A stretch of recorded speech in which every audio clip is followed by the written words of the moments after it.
상업고등학교를 졸업하고 한 회사에서 격리로 일을 하던 시절 남편을 처음 만났습니다. 두부같이 하얗고 순해 보이는 얼굴과 다르게 일도 잘하고 말도 잘하고 똑부러지는 능력 있는 사람이었죠. 일할 땐 참 카리스마가 넘치는 사람인데 제가 뭐 물어보기만 하면 얼굴을 붉히는 그 순수함이 마음에 들었습니다. 예의 바르고 다정한 태도도 참 매력적이었고요. 그렇게 사랑하는 마음 하나로 남편과 결혼했습니다. 결혼 약속하고 신혼집 알아보던 중에 남편이 더 좋은 회사에서 러브콜을 받게 되었고, 저희 신혼집도 자연스레 그 회사 근처로 정해졌습니다. 친정도 멀리 있고 아는 사람도 하나 없는 낯선 도시에서 남편과의 신혼생활을 시작하게 된 것이었습니다. 처음엔 마냥 좋았습니다. 소박하게 꾸며진 저희의 신혼집을 쓸고 닦고 근처 슈퍼에 가서 이게 싼 건가 비싼 건가 갸웃거리며 장을 보고 남편을 생각하며 요리를 하다 보면 퇴근한 남편이 집에 들어왔습니다. 그럼 함께 맛이 애매한 저녁을 먹고 도란도란 대화를 나누며 하루를 마무리했습니다. 둘뿐인 그 시간들이 참 소중하고 특별했습니다. 결혼하고 곧바로 임신을 하게 되었는데 임신했을 때도 딱히 외롭지 않았습니다. 제가 가만히 못 있는 성격이거든요. 집에서 엄청 사부작거렸습니다. 태교한답시고 인형도 만들고 아기 양말도 만들고 뜨개질로 모자도 떴습니다. 바느질도 삐뚤고 어딘가 엉성했지만 시간 가는 줄 모르고 했었죠. 애기들 읽는 책도 몇 권 사놨는데 그거 보는 재미도 있었습니다. 그러니까 딱히 심심할 틈이 없더라고요. 입덧 대신에 먹덧이 와서 먹는 재미도 있었습니다. 오히려 안 먹으면 속이 울렁거리더라고요. 덕분에 임신 기간 동안 20kg가 쪘지만 그래도 첫 출산이라 그런지 금방 빠졌습니다. 아무튼 나름 혼자서 알찬 임신 기간을 끝내고 4kg에 육박하는 아들을 출산하고 집에 돌아왔을 땐 이전과 전혀 다른 세상이 펼쳐졌습니다. 결혼 전에는 아이는 그냥 낳기만 하면 혼자 알아서 크는 줄 알았거든요. 어디서 애 키우는 걸 보고 자라질 않았으니까요. 학교에서도 그런 거 안 알려줬고요. 그런데 세상에 아이 키우는 게 그렇게 힘든 줄은 꿈에도 몰랐습니다. 내 몸뚱아리 하나 일으키는 것도 힘들고, 앉아있는 것도 힘들고, 가만히 있어도 땀이 줄줄 나고, 눈물도 줄줄 나고, 내가 아닌 것 같더라고요. 그 와중에 애는 오는데, 배가 고픈 건지, 어디가 아픈 건지 알지도 못하겠고, 정말 따라 울고 싶은 심정이었고, 실제로 여러 번 같이 울었습니다. 저도 엄마가 처음이지만 남편도 아빠가 처음이라 맨날 퇴근하고 헐레벌떡 들어와서 옷도 안 갈아입고 오는 애 안아주고 엉망인 집 치워주고 밥 차려주고 참 그 시절에 흔치 않은 다정한 사람이었습니다. 제가 이유 없이 울어도 안아주고 눈물 닦아주던 속 깊은 사람이었습니다. 그런 남편 덕에 아들 신생아 시절을 버틸 수 있었던 것 같습니다. 참 다시 생각해도 그때 정말 힘들었네요. 한 아들 6개월쯤부터는 좀 할만하더라고요. 밤에 잠도 좀 잘 수 있었고, 애 낮잠 자는 사이에 후다닥 밥 먹고, 애 노는 사이에 얼른 청소하고 그랬습니다. 그 전까지는 이게 돼지우리인지 집인지 싶었거든요. 지저분한 집 보면 더 우울해지기도 했고요. 집도 정리되고, 저도 좀 사람답게 먹고 싸고 하니까, 그제서야 아들 키우는 재미가 좀 있었습니다. 이때 아주 잠깐 동안 육아가 체질인가 생각하기도 했었네요. 역시나 아이 낳고도 가만히 못 있던 저는 아이 데리고 밖으로 많이 나갔습니다. 제가 운전을 할 줄 몰라서 주로 집 근처 가거나 버스 타고 나가곤 했습니다. 놀이터도 가고 동물원도 가고 공원도 가고 둘이 참 많이 돌아다녔죠. 한 2년 정도 열심히 다녔는데 언젠가부터 아들과 둘이 노는 게 외롭더라고요. 반복되는 육아로 심신이 지친 것도 있었는데 가장 힘들었던 건 어른과의 제대로 된 대화를 하지 못한다는 거였습니다. 남편 퇴근하면 집에 와서 애랑 놀아주느라 바쁘다가 둘이 있는 시간은 밤에 1시간 정도인데 그마저도 쌓인 빨래 개거나 설거지 하느라 제대로 된 대화를 못했거든요. 어른과의 대화가 참 고프더라고요. 누구라도 마음 편하게 떠들 수 있는 상대가 있으면 좋겠다고 생각하던 어느 날이었습니다. 아들이 세 돌 무렵 되었는데 옆 동네 놀이터에 놀러 갔다 한 여자아이를 보게 되었습니다. 저희 동네에 또래 애들이 많지 않았거든요. 있어도 거의 남자애들이었습니다. 그런데 우연히 보게 된 그 애가 참 예쁘더라고요. 어떻게 만들었나 싶을 만큼 작은 머리핀을 하고 있고 신발에 리본도 달려 있고 옷도 엄청 앙증맞고 너무너무 귀여웠습니다. 저희 아들 막 뛰어다니면서 흙 퍼먹고 하는데 그 여자아이만 보이더라고요. 그만큼 예뻤습니다. 아이가 얌전히 앉아서 소꿉놀이를 하길래 옆에서 구경하고 있는데 아이 엄마가 다가왔습니다. 아이가 정말 예쁘네요.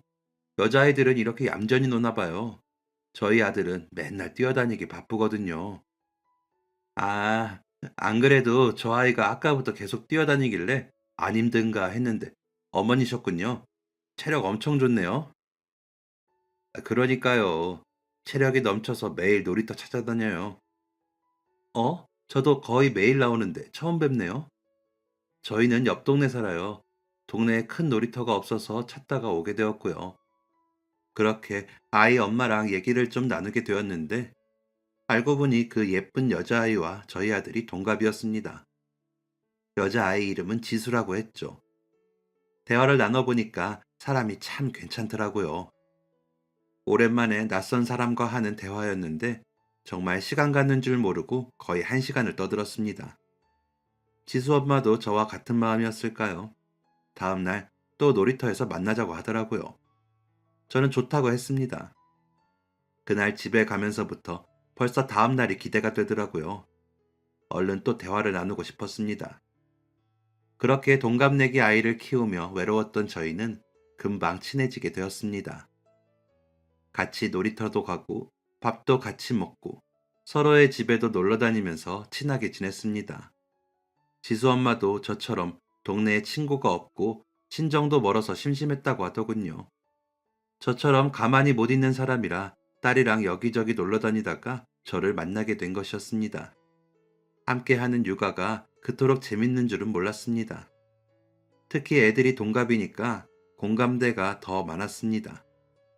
요즘은 뭘 해서 먹이는지, 팬티는 언제부터 입혀야 하는지, 책은 어떤 거 읽어주는지 등 육아 정보를 나누면서 아이를 키우다 보니 어느새 아이들이 초등학생이 되었습니다. 애들이 유치원도 같이 다니고 초등학교도 같은 초등학교를 배정받게 되었습니다. 옆 동네라 초등학교는 따로 갈 줄 알았는데 같은 곳이 되었더라고요. 어찌나 좋았는지 모릅니다. 애들도 학교에 아는 친구 한 명이라도 더 있으면 괜히 든든하고 그렇잖아요. 같은 초등학교까지 보내게 되니까 저와 지수 엄마와의 사이는 더욱 가까워졌습니다.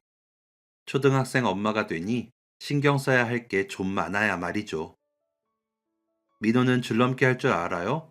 우리 지수는 아직 하나도 못해서 큰일이에요. 어머, 그래요? 이따 애들 끝나면 줄넘기 들고 나갈까요? 민호한테 지수 좀 도와주라고 해야겠다. 저야 너무 좋죠. 고마워요, 민호 엄마. 아, 지수는 반에서 종합장 챙겨오라고 하던데 민호는 안 챙겨도 된대요? 민호는 얘기 없던데 이 녀석 또 알림장 안 가져왔나 봐요. 아유, 못 살아.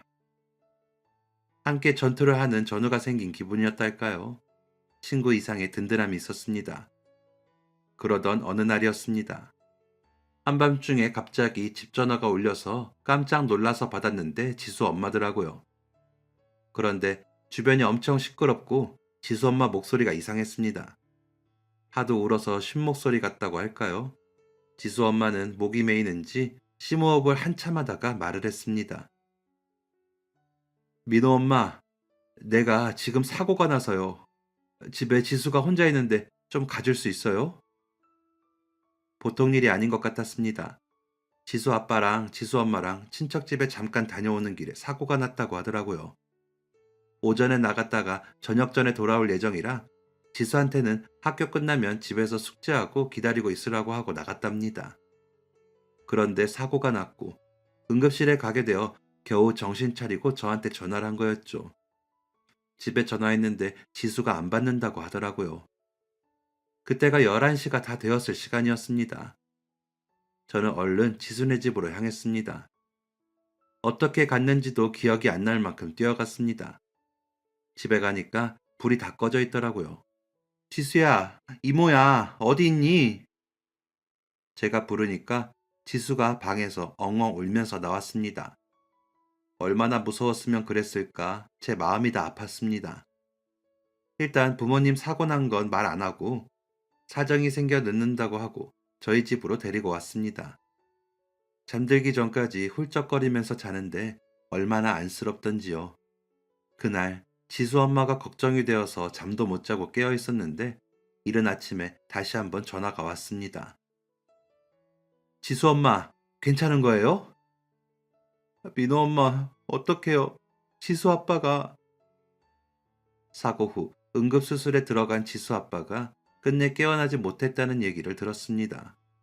갑작스러운 비보에 충격이 컸습니다. 그리고 제 시선은 절로 지수에게로 향했습니다. 아무것도 모르고 곤히 자고 있는 지수에게 이 얘기를 어떻게 전하면 좋을지. 9살밖에 안 된 어린아이가 어떻게 아빠의 빈자리를 받아들일지 걱정이었습니다. 곧이어 날이 밝았을 때 잠에서 깬 지수에게 이야기를 전했고 지수는 한참 동안 오열을 했습니다. 그 모습이 너무 안쓰러워서 같이 눈물을 흘렸습니다. 소식을 들은 남편이 급히 연차를 냈고 남편이랑 저랑 아들이랑 지수까지 장례식장으로 향했습니다. 지수의 작은 아빠라는 분이 상주로 계셨습니다. 지수 엄마는 환자복 차림으로 있었고요. 당분간 입원해야 할 것 같기도 했습니다. 얼마나 운 건지 목소리가 다 쉬어 있었고 눈이 퀭했습니다. 지수 엄마, 지수는 걱정하지 마요. 태어날 때까지 맡길 곳 없으면 내가 데리고 있을게요. 밥도 잘 먹이고 학교도 잘 보낼게. 그러니까 걱정 말고 마음 추스려요. 지수 엄마는 고맙다며 당분간 지수 좀 부탁한다며 눈물을 흘렸습니다. 그날 이후 지수를 돌보게 된 저는 최선을 다했습니다. 집에 아주 귀한 손님이 왔다 생각하고 지극정성을 다했죠. 실제로 귀한 손님이기도 했고요. 지수가 항상 밝고 활기찬 아이였는데 지수 아빠 그렇게 되고는 기운이 하나도 없길래 매 끼니 영양 가득하게 잘 차려줬습니다. 고기 반찬 빠지는 날이 없었고 나물 반찬도 매번 새로 하고 지수가 평소에 잘 먹던 반찬들도 골라서 해줬었죠. 지수 엄마가 요리 솜씨가 좋아서 평소에 솥밥도 자주 해줬다고 하더라고요. 난생 처음으로 무쇠솥을 사서 밥을 지어서 차려주기도 했습니다. 뿐만이겠어요. 지수가 엄마를 많이 보고 싶어 해서 매일매일 하루도 빠짐없이 지수 데리고 지수 엄마한테 갔습니다. 지수야, 이모 힘드시니까 이제 매일 오지 마. 여기 너무 멀어. 괜찮아요. 나도 이렇게 지수 엄마 괜찮은지 한 번씩 보니까 좋죠 뭐. 몸은 좀 어때요? 혼자 병원에 있기 힘들지 않아요? 반찬 좀 싸왔는데 먹어요. 병원 밥은 싱겁다고 하더라고. 매번 고마워요. 내가 이거 꼭 갚을게요. 우리 사이에 무슨 회복에만 집중해요. 지수는 저희 집에서 잘 지내고 있으니까 걱정하지 말고요. 지수 엄마가 참 예쁘장하게 생겼었는데 얼굴까지 다친 거 보고 있으면 마음이 너무 안 좋았습니다. 얼굴뿐만이 아니라 몸도 많이 다쳤었는데 수술이 잘 되어서 천만 다행이었습니다. 저도 이렇게 걱정되는데 지수는 오죽할까 싶어서 더 잘 챙겨주려고 노력했었죠. 그런데 저보다도 더 지수를 잘 챙겨준 사람이 있었는데 바로 저희 아들이었습니다. 무슨 자기 친동생 하나 둔 것처럼 엄청 챙겨주더라고요. 세상에 우리 아들이 그렇게 다정하고 야물딱진 아이인 줄 그때 처음 알았습니다. 지수가 부모님 생각나서 조금 울먹인다 싶으면 얼른 가서 휴지 챙겨오고 일부러 지수 웃으라고 웃긴 표정하고 농담하고 수수께끼 내고 또 아들이 아침에는 맨날 늦잠 자던 아이라서 몇 번은 불러야 일어났거든요. 그런데 지수가 온 뒤로는 제일 먼저 일어나서 지수 깨워서 학교 갈 준비를 했습니다. 학교 갈 때 지수가 힘이 없어 보이면 가방도 들어주면서 말이죠. 심지어는 제일 좋아하는 소시지 반찬을 몽땅 지수한테 양보했으니 말 다 했죠 뭐. 처음에는 황당해 하다가 나중에는 너무 기특했습니다. 어릴 때부터 봐왔던 단짝 친구라고 그렇게 챙겨주는 모습 보니까 좋으면서 또 짠했습니다. 아들이 맨날 엉뚱한 행동으로 지수를 웃겨줘서였을까요?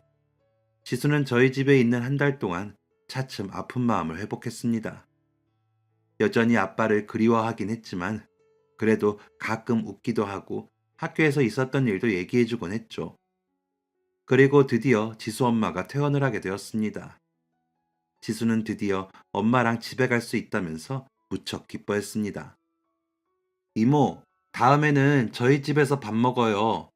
제가 맨날 이모 밥 얻어먹었으니까 다음에는 엄마한테 맛있는 거 해달라고 말씀드릴게요. 이모랑 민호랑 다 같이 오셔서 밥 먹어요. 알겠죠? 그래, 지수야. 꼭 그러자. 그렇게 지수는 집으로 돌아가고 어쩐지 집안이 허전해졌습니다.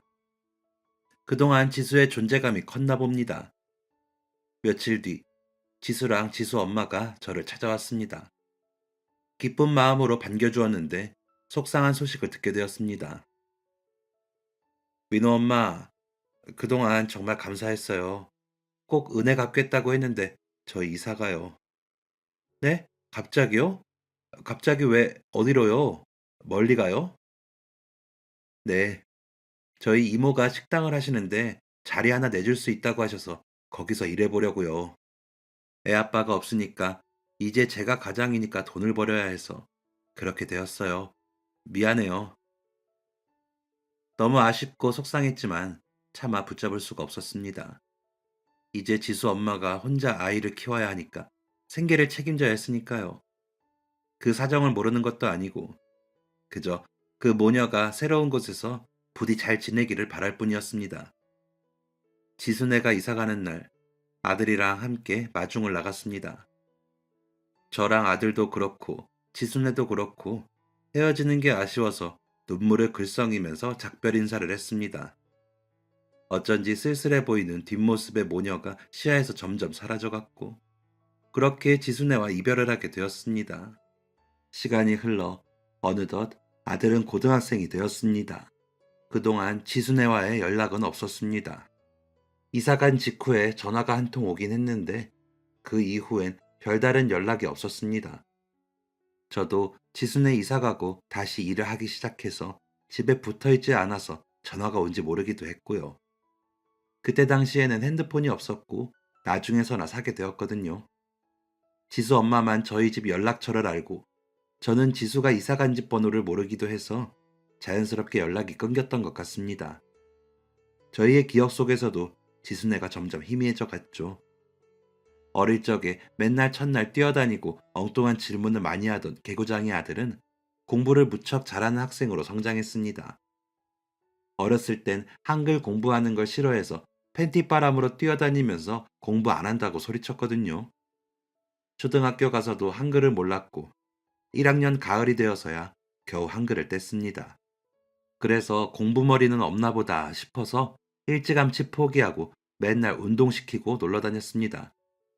태권도도 하고 검도도 하고 수영도 하고 남편이랑 아들이랑은 등산을 자주 다녔는데 한겨울에도 날다람쥐처럼 산을 잘 올랐습니다. 운동선수가 되려나 했는데 어느 날 학교에서 시험 100점을 받아오더라고요. 0점은 수없이 받아왔는데 100점은 생전 처음이었습니다. 그때가 초등학교 6학년 때인가 그럴 겁니다. 너무 놀라서 그때 제가 뭐라고 했는지 아세요? 민호야, 너 친구 거 보고 썼어? 이거 네 시험지 맞아? 선생님께서 채점해 주신 거 맞지? 정답은 맞는데. 아, 엄마, 이번엔 저도 공부 좀 했다고요.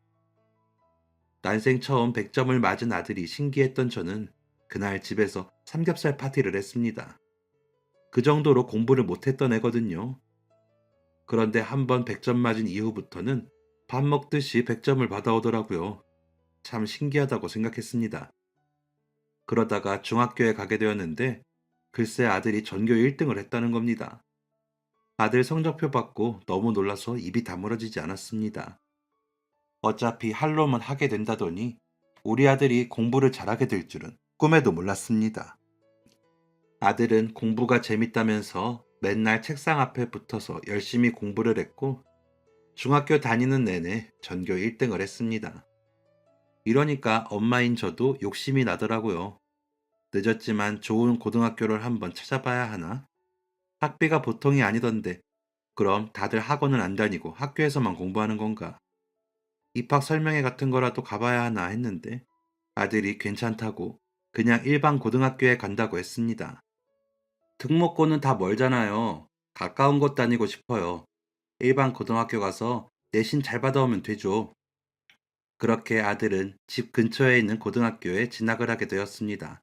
중학생 때까지는 학원을 안 다녔는데 고등학교 가면서 이제는 학원 도움을 좀 받아야 할 것 같다면서 혼자 학원을 알아보더라고요. 시내에 있는 대형 학원에 다니고 싶다고 해서 흔쾌히 보내주었습니다. 아들이 전교 1등인데 그 정도도 못 해줄까요? 고등학교 들어가면서 아들은 학교와 학원을 오가며 바빠졌습니다. 학원 끝나고 남아서 공부하고 집에 오면 밤 11시가 넘기도 했습니다. 아들이 늦게 오는 날이면 가끔 남편이나 제가 아들을 데리러 가기도 했죠. 하루 종일 공부하는 게 힘들 법도 할 텐데 아들은 불평 한마디 없었습니다. 긍정적인 아이라서 그런가 공부도 재밌게 하더라고요. 그러다가 고등학교 1학년 첫 시험을 치르게 되었습니다. 오히려 제가 더 긴장이 되더라고요.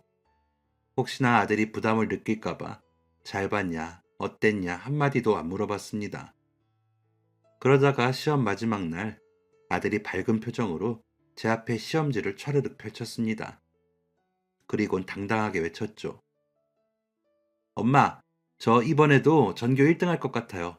전 과목에서 2개 틀렸어요. 정말 그땐 우리 아들 천재인가 싶더라고요. 저도 그렇고 남편도 그렇고 학교 다닐 때 공부를 못하진 않았지만 전교 1등은 해본 적이 없었거든요. 어떻게 우리 사이에서 이렇게 똑똑한 애가 나왔나 싶어서 신기하기도 하고 뿌듯하기도 했습니다. 대견한 우리 아들 고생했다고 그 비싼 장어를 먹었더랬죠. 얼마 뒤 성적표가 나오는 날이 되었습니다. 전 과목에서 2개를 틀렸으니 전교 1등은 따놓은 당상이라 마음 편히 있었는데 학교를 마친 아들이 헐레벌떡 집으로 들어왔습니다. 엄마, 저 2등이래요. 전교 2등. 그런데 1등이 누군지 아세요? 지수예요, 지수. 지수가 돌아왔어요. 전교 2등이라니. 이게 대체 무슨 소리인지. 또 지수가 돌아왔다니. 이것도 무슨 말인지. 잠시 어리둥절하다가 아기자기한 옷을 입은 3살짜리 여자아이의 모습이 머릿속을 스쳤습니다. 어머, 그 지수? 지수가 너네 학교에 다닌다고? 성적표를 받은 아들이 전교 2등이라는 것을 확인하고 선생님께 그럼 전교 1등은 누구냐고 여쭤봤답니다. 그러니까 8반에 있는 여자아이라고 알려주셨다더라고요. 아들이 있는 교실보다 한층 올라가야 있는 반이었답니다. 너무 궁금해서 8반에 찾아가서 한 친구한테 너희 반에 전교 1등이 있다는데 누구냐 물으니 한 여자애를 가리키더랍니다. 손끝을 따라 마주한 여자애가 바로 지수였던 거죠. 8년 만에 만났는데도 어릴 적 그 얼굴 그대로였답니다. 아들이랑 지수는 이게 무슨 인연이냐며 한참을 깔깔 웃었다더라고요. 내친 김에 전화번호도 교환했답니다. 지수한테 문자 왔다. 엄마 연락처 알려달라고 하는데 알려줘도 돼요? 이모가 여쭤봤나 봐요. 물어볼 걸 물어봐야죠. 저는 당장 알려주라고 했고 그날 저녁에 지수 엄마한테 연락이 왔습니다. 마지막 모습이 너무 힘든 모습이었어서 잘 지내고 있는지 걱정했는데 잘 살고 있다고 하더라고요. 목소리가 밝아 보여 다행이었습니다. 며칠 뒤에 지수 엄마와 차 한 잔을 하게 되었습니다. 지수 엄마는 이모와 하던 식당에서 일을 배우다가 이모가 식당을 접으시면서 다시 원래 살던 동네로 이사를 오게 되었고 작은 식당을 개업했다고 했습니다. 다시 와서 저희 집에 전화를 몇 번 했는데 안 받아서 이사 갔나 보다 했다더라고요. 어머, 우리 집 전화기를 없앴거든. 요즘 다 핸드폰이 있으니까 전화비만 나가고 쓸 일이 없더라고요. 그랬구나. 아무튼 애들 덕에 이렇게 만나게 되어서 참 다행이에요. 진짜 인연은 인연인가 보다. 그러게요. 지수는 어릴 때부터 야무져서 공부 잘할 줄 알았는데 전교 1등이라니 대단하네요. 그 이후 지수 엄마를 종종 만나게 되었습니다. 가게에도 놀러 가고 애들이랑 만나서 저녁도 먹으면서 예전처럼 친하게 지내게 되었죠. 그러면서 새롭게 알게 된 사실이 있었는데, 글쎄, 지수가 저희 아들을 좋아한다는 것이었습니다. 어머, 우리 민호를? 왜요? 민호 어디가 그렇게 좋대요? 그건 나도 모르겠어요. 지수 일기에 적혀 있더라고요. 아마 어릴 때부터 좋아한 것 같아요. 아무튼 지수한테는 절대 비밀이에요. 제가 자기 일기장 본 거 알면 난리 날 거예요. 지수가 저희 아들을 짝사랑한다니 참 신기했습니다. 지수가 애가 엄청 야무지고 당돌하거든요. 자기 할 말 또박또박 다 하는 성격입니다. 그런 애가 좋아하는 마음 티도 안 내고 짝사랑을 하고 있다니, 그것도 저희 아들을 신기하기도 하면서 귀엽기도 했습니다. 지수는 자기 마음을 저희 아들에게 고백하진 않았고, 아들이랑 그냥 친하게만 지냈습니다. 그렇게 시간이 흘러 아이들이 어느덧 고3이 되었습니다. 말만 들어도 긴장되는 수험생이 된 거죠. 우연찮게 지수와 저희 아들은 같은 반이 되었습니다. 여전히 아이들은 전교 1등, 2등을 다투며 열심히 공부를 했습니다. 둘 다 이대로만 한다면 원하는 대학에 가는 것은 문제 없어 보였습니다. 길고 긴 공부의 끝이 코앞이었습니다. 애들이 고생하는 거 보니까 얼른 이 시기가 끝났으면 좋겠다고 생각하며 하루하루를 숨죽이고 응원했습니다. 그러던 어느 날, 비극은 아무런 예고 없이 저희 가족을 덮쳤습니다. 남편이 야근을 하고 집에 오는 길이었습니다. 그맘때 일이 많이 바쁘다가 드디어 준비 중인 프로젝트가 막바지가 되었고 마지막 야근 날이었습니다. 하던 일 잘 끝나면 연차를 써서 저랑 데이트도 하기로 했습니다. 남편이 좋아하는 배우가 오랜만에 영화를 찍었다고 해서 영화도 보고 드라이브도 하려고 했죠.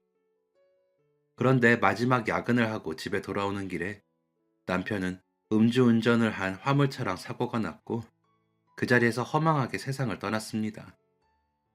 그 충격이 얼만큼 컸냐면 차에 있던 남편이 차 밖으로 튕겨져 나갈 정도였고 외상도 차마 못 볼 정도로 심각했습니다. 그런데 더한 문제는 저희 아들이 이 사고 현장을 목격했다는 것입니다. 아들이 공부를 마치고 집에 오려고 학원에서 나왔는데 시내 한복판에서 큰 소리가 들리며 차가 전복되고 연기가 나고 비명소리가 들리는 것을 발견했고 익숙한 차 외관에 홀린 듯 다가갔다가 아빠가 죽어가는 모습을 두 눈으로 본 것이었습니다. 아들이 얼마나 충격을 받았을지 상상도 안 됩니다. 아들이랑 남편이랑 사이가 정말 좋았거든요. 진짜 이렇게 친한 부자 사이가 있을까 싶을 정도였습니다. 아들 어릴 때부터 산책시킨다고 주말에 혼자 유모차 끌고 나간 적도 많았고, 저 일하는 날에 둘이 학교 빠지고 놀이동산에 가기도 했고, 밤 공기가 선선한 날에는 배드민턴도 치고 학교 생활에 대해 고민 상담도 엄마인 저보다 아빠한테 더 많이 얘기하던 아들이었습니다. 학교에서 존경하는 인물을 써서 내라고 하면 항상 아빠를 적던 아이였습니다. 아빠처럼 멋진 남자가 될 거라고 입버릇처럼 말하던 아이였는데 그런 아들에게 아빠의 빈자리가 얼마나 클까요? 아마 가슴에 구멍이 뚫린 것처럼 아팠을 겁니다. 남편이 떠난 뒤로 아들은 아주 깊고 깊은 어둠으로 숨어버렸습니다.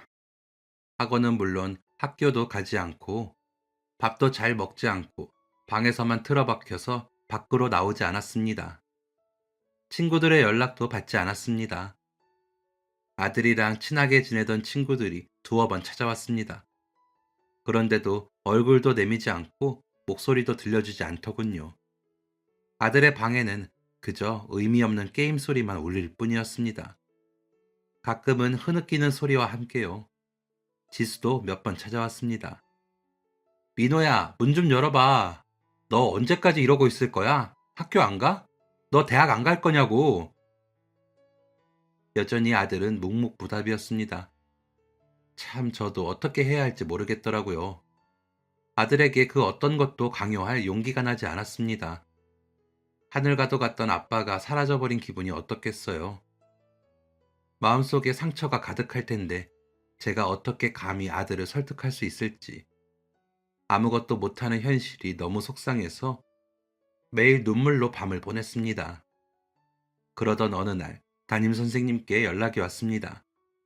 한 학년 수업 일수 중 3분의 2를 채우지 못하면 졸업을 못한다고 하셨습니다. 대략 3개월 정도 빠지면 졸업이 안 되는 건데 아들은 이미 한 달 반을 학교에 가지 않고 있었습니다. 아들에게 말해보았지만 동요하지 않더군요. 놀라는 기색도 없었습니다. 그런 건 아무것도 상관없다는 듯이 말이죠. 그런데 며칠 뒤에 지수가 또 집에 찾아왔습니다. 지수도 수업 일수가 부족하면 졸업을 못한다는 얘기를 들었나 봐요. 집에 와서 아들 방 앞에서 아들을 불렀습니다. 좀 나와봐라. 정말 학교 졸업도 안 할 거냐? 고등학교도 안 나와서 뭐 할 거냐? 쉼없이 떠들었지만 아들은 대답이 없었습니다. 그러니까 지수가 갑자기 제게 고개를 휙 돌리고 말하더라고요. 이모, 망치 있어요? 망치? 신발장에 있는데. 그러자 지수가 성큼성큼 신발장에 가더니 망치를 찾아서 꺼냈습니다. 그러더니 망치를 들고 아들 방 문고리를 쿵 내리쳤습니다. 너 당장 안 나오면 문고리 다 부순다. 그러니까 당장 나와.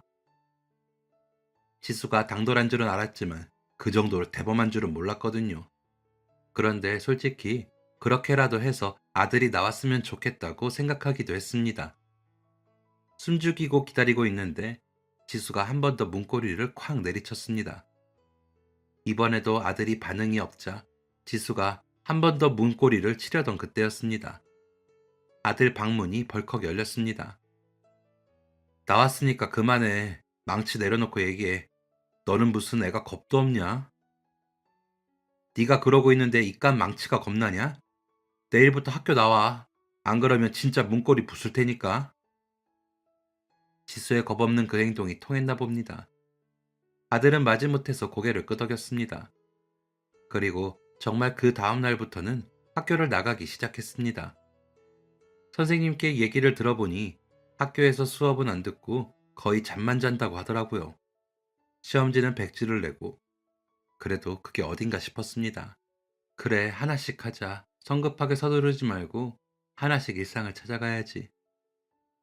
서두르지 않고 천천히 원래의 일상으로 돌아가자 마음먹었습니다. 무단결석이 많은 아들은 당연히 내신으로 대학을 갈 수 없었고 수능 시험을 보는 날에는 시험장에 가지도 않았습니다.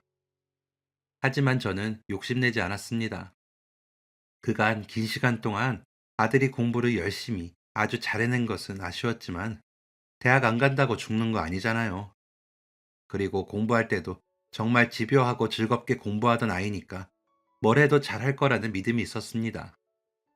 저는 아들이 공부 잘해서 좋은 대학을 가는 것보다도 아들의 행복한 인생이 더 중요했습니다. 그리고 아들이 다시 웃게 되기까지는 많은 시간이 필요할 거라고 생각했습니다. 그 시간을 기다려주기로 했고 도와줄 수 있는 건 최대한 도와주겠다 마음먹었죠. 하지만 그렇게 그 시간이 마냥 마음 편했던 건 아니었습니다. 졸업 후 또다시 방에 틀어박혀서 밖에는 나가지도 않고 게임만 하고 잠만 자는 아들을 보면서 속이 터지면 터졌지 속 편할 부모가 어디 있겠어요. 저러다가 정말 평생 저렇게 사는 건 아닐까? 건강에 문제가 생기는 건 아닐까? 대체 무슨 생각을 하는 거지? 생각을 하긴 할까? 이제는 그만할 때도 되지 않았나? 하면서 혼자 소가리를 많이 했습니다. 그럴 때마다 조금만 더 하면서 아들을 믿고 또 믿었습니다. 명문대에 진학한 지수는 학교 생활이 바빴지만 종종 저희 집에 놀러 오곤 했습니다. 어떤 날엔 아들 얼굴만 보고 가고, 어떤 날엔 저랑 커피 한 잔을 하며 대화를 나누다 가고, 또 어떤 날엔 아들이 게임하는 걸 가만히 보다가 갔습니다. 지수도 고민하고 있는 것 같았습니다. 어떻게 해야 아들이 원래의 모습으로 되돌아갈지 말이에요. 그러던 어느 날 지수가 오랜만에 집에 놀러 왔습니다. 어쩐지 오랜만에 생기 있어 보이는 모습으로 들어온 지수는 제게 이렇게 말했습니다. 이모, 제가 민호 사람 만들 테니 제 부탁 하나 들어주세요. 부탁? 무슨 부탁인데? 무슨 방법이 있는 거야? 저 민호랑 결혼시켜 주세요. 지수가 씩 웃으면서 아주 당돌하게 말을 하더라고요. 대체 무슨 방법이 있는 건지는 모르겠지만 지수 눈에 확신이 있었습니다. 그래서 이건 나 혼자 힘으로 안 되겠다 생각한 저는 지푸라기라도 잡는 심정으로 지수에게 알겠다고 대답했습니다. 그러니까 지수가 아들 방에 가더니 아들에게 얼른 게임을 끄라고 하더라고요. 갈 데가 있다면서요. 아들은 안 나간다고 했습니다. 아들이 꿈쩍도 안 하자 지수는 포기한 듯 집으로 돌아갔습니다. 그런데 다음 날, 또 다음 날, 또 다음 날에도 찾아왔습니다. 그리고는 아들 옆에서 쉴 새 없이 나가자고 했죠. 한 보름 정도를 그러니까 참다 못한 아들이 한숨을 푹 내쉬며 말했습니다.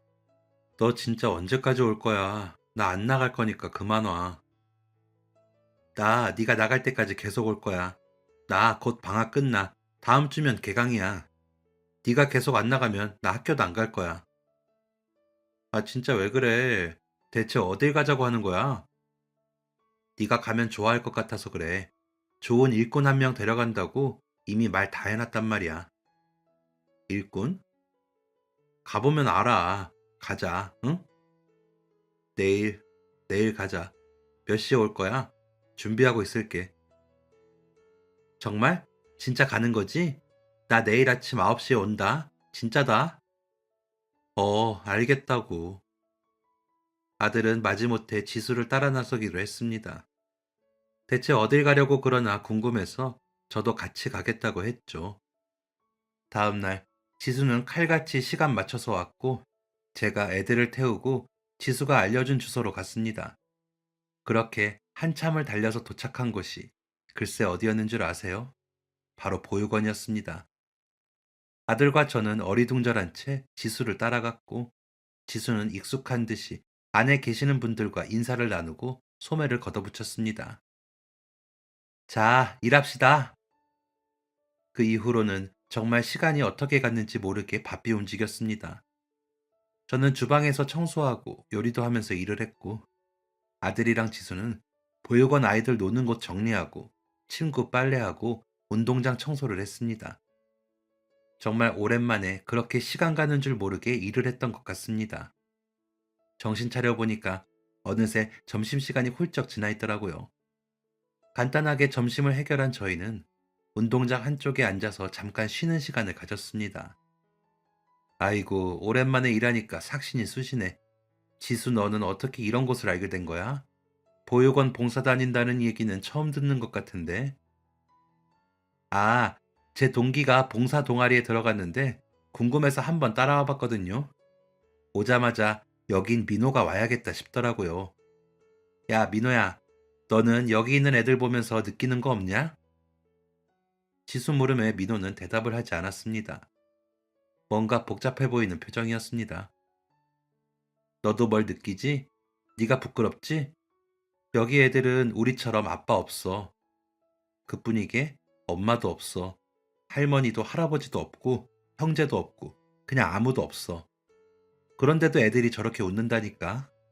저렇게 어린애들도 밝게 지내려고 노력하고 있다고.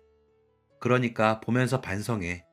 우리가 느낀 슬픔은 저 아이들에 비하면 아무것도 아닌 거야. 이제 이만하면 됐어. 이만큼 슬퍼했으면 그만하고 일어날 때 된 거야. 아들은 고개를 푹 숙이고 조용히 눈물을 훔쳤습니다. 그 눈물은 단순한 슬픔의 눈물이 아니라는 것을 느낄 수 있었습니다. 많은 감정이 섞인 눈물이었겠죠. 그날 이후 아들은 매주 보육원에 찾아갔습니다.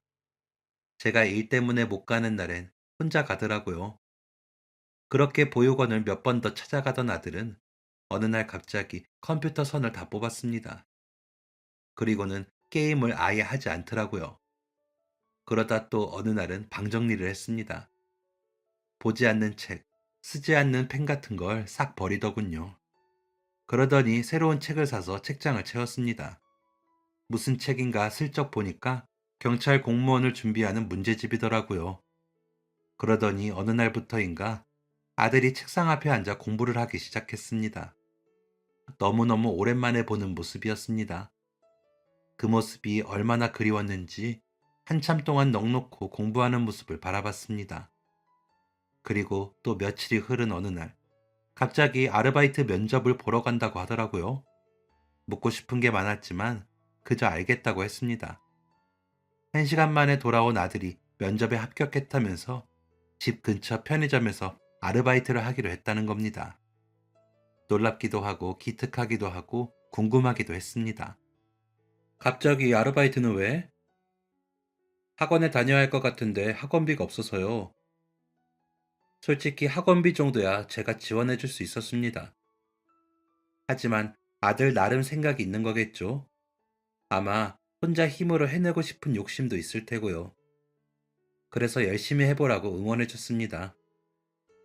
그렇게 아들은 아르바이트도 하고 학원도 가고 또 집에서 새벽까지 공부를 하면서 열심히 시험 준비를 했고 1년 반 뒤 초여름이 시작된 어느 날 아들이 경찰 공무원 시험에 합격을 했다는 소식을 알려주었습니다. 어머, 정말? 드디어 최종 합격한 거야? 어머, 너무 잘했다, 우리 아들.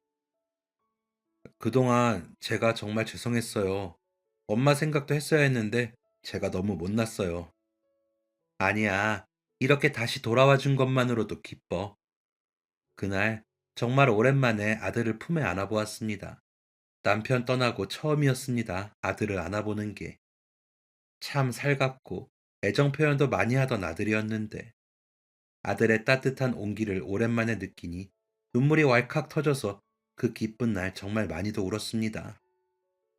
아들이 그런 말을 하더라고요. 자기가 왜 경찰이 되었는지 아냐고. 사실 그게 궁금하긴 했습니다. 어릴 때부터 한 번도 경찰이 되고 싶다는 얘기는 한 적이 없던 아이였거든요. 어릴 때 운동선수를 한다고 했다가 고등학생 때는 물리학자 되는 게 꿈이던 아이였습니다. 그런데 갑자기 왜 경찰이 되려고 할까 궁금했지만 물어보진 않았습니다. 다 아들 뜻이 있겠거니 싶었거든요. 그런데 아들이 하는 말이 저랑 같은 고통을 느끼는 사람이 없었으면 해서 경찰이 되어야겠다 마음먹었어요. 그 보육원에 있는 아이들, 어디서 왔는지 모르는 애들이 많은데 어떤 아이들은 부모님이 돌아가셔서 온 아이들도 있대요. 한순간의 사고로 부모님이 돌아가신 애들이요. 경찰이 되면 그런 사고를 조금은 예방할 수 있잖아요. 그럼 저처럼 가족을 잃은 슬픔을 느낀 사람이 줄어들 거고요. 그래서 경찰이 하고 싶어요. 더 안전한 사회를 만들고 살기 좋은 세상을 만들어 보려고요. 아들 얘기를 듣고 그날따라 남편이 더 많이 생각났습니다. 우리 아들 너무 잘 자랐다. 참 바르게 잘 키웠다고 남편한테 얘기해주고 싶은 날이었습니다. 최종 합격을 한 아들은 그렇게 저랑 한참 동안 얘기를 하다가 우선 해야 할 일이 있다며 옷을 챙겨 입었습니다. 잠깐 나갔다 올게요, 엄마. 아들이 어디를 갔는지 말 안 해도 알 것 같았습니다. 지수를 만나러 간다는 걸 짐작했죠. 지수가 아들 사람 만들겠다고 확신에 차서 보육원에 데려갔었는데 그게 통했잖아요. 덕분에 아들에게 목표가 생겼고 그걸 이뤄냈으니까요. 아들이 경찰 시험 준비할 때에도 지수가 많이 도와줬습니다. 공부 열심히 하라면서 간식도 사다 주고 자는 것도 중요하다며 숙면한다는 베개도 사주고 동기 친오빠가 경찰이라고 아들한테 소개도 해주고 면접 준비도 도와주고 했습니다. 그러니 합격의 기쁨을 지수와도 공유하고 싶었겠죠. 헐레벌떡 지수를 만나러 나갔던 아들은 또 헐레벌떡 집에 들어왔습니다. 뭔가 상기된 발그레한 얼굴로 말이죠. 그러더니 대뜸 이러는 게 아니겠어요?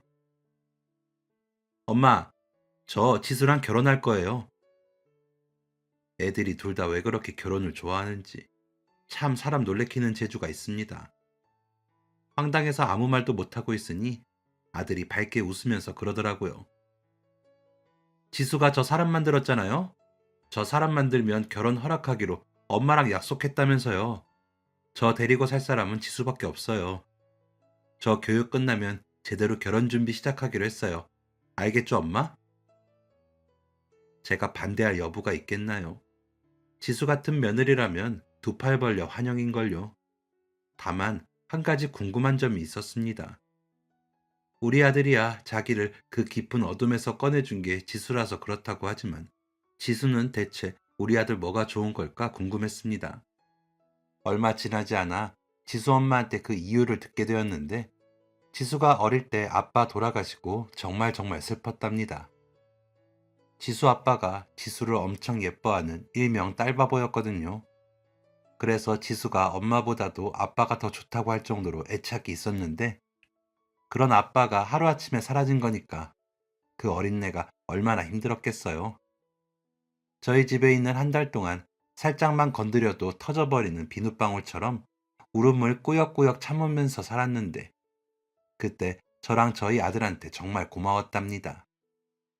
특히 저희 아들이 자신을 챙겨주는 마음이 너무 따뜻하고 든든했다고 하더라고요.